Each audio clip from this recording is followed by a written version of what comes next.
the best way to learn digital art. Digital art is difficult, especially when you're coming from doing traditional for a long time. It's a massive learning curve and a bunch of new tools that you can use. And it might be a bit overwhelming and confusing on where you should actually start. And if you didn't feel that way, I envy you, because it took me like a month to actually use my first drawing tablet because it seemed like such a massive change. But eventually I started and got pretty good at it. So I'm gonna tell you what helped me.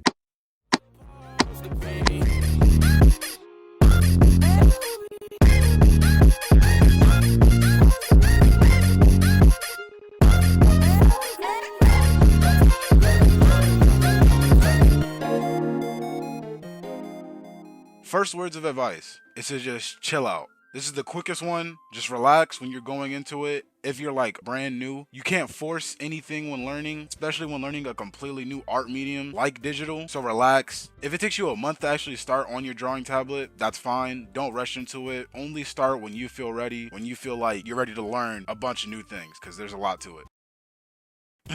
Next, I'd say it's important to know your program before actually drawing on your tablet. Whichever program you're using, like ProCreate, Clip Studio, Adobe, it's a general rule to do research on it beforehand, not only for when you're finna buy it, but like what tools they have or whatever. When I very first started with digital, I used two programs before swapping over to Clip Studio Paint. I used Sketchbook and Crilley. I'm pretty sure everyone has heard of these before at least like once if they're getting into digital. And I've actually used Sketchbook prior to getting a full-on tablet, like way back when I was a little kid. I'd use it on my Samsung tablet. So I knew that one enough to just jump in when I got digital. But with Crilley, it was a completely different feel. So trying to learn a whole new way to draw and learn the entire program was very annoying. Really don't recommend doing that. I myself didn't listen to this rule when I first started. I had to figure this out the hard way and definitely suffered for it. It took me like an extra maybe hour and 30 minutes just to find things that I didn't know where we're at on the program, so it's a whole thing.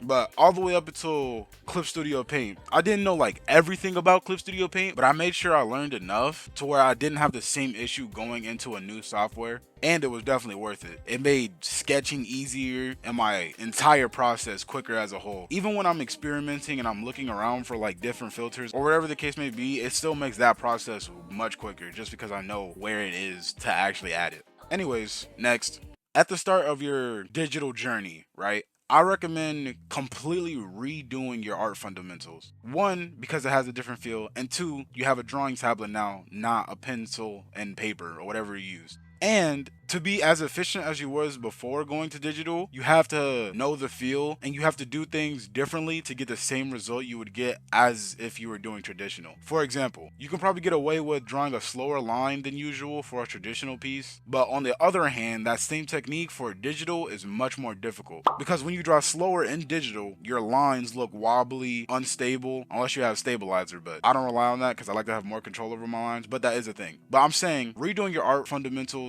in general, I feel kills two birds with one stone. One, obviously touching up on the fundamentals is never a bad thing, and two, it makes you way more comfortable with the new movements you have to do to create digital art.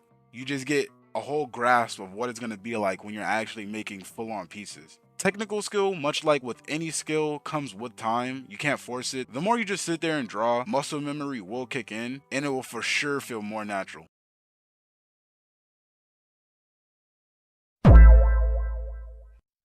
This one's kind of specific because when I started with digital art, I didn't have the same like tablet I have now, which is a Wacom 1 or whatever, or 13. I don't know. It's one of those. It has a screen though. So, but I started off with a $60 Wacom tablet about the size of maybe a 60% keyboard. And although it like obviously helps to have a screen, the same things I can do, I could have done on the cheaper tablet as well. It just took a little bit more work. I know not everyone is in the position to have the most high-tech, I guess, stuff or most expensive stuff with the top quality, best materials, but just work with what you got and just try to make the best work you can with what you have. This is less of a tip and more of like I feel you moment in terms of, you know, you can only use but so much things. You don't have fucking a big ass screen where you can just zoom in to 400 million quadruple DPI and, you know, just make a crazy piece of art. Just work with what you got. It'll come out nice. Eventually you'll get the tablet you want. I don't know. Next. This is the last one. My stance on filters and correction layers is that the only cheating in art is the use of one AI or just straight up plagiarism. Everything else is just a tool that you can use. I'm not sure how much stigma there is around doing things like this, but I've seen people call filters and using 3D models shortcuts. And while that's true, there is a negative connotation to it. It still takes a good amount of knowledge to use the tools that the programs give you,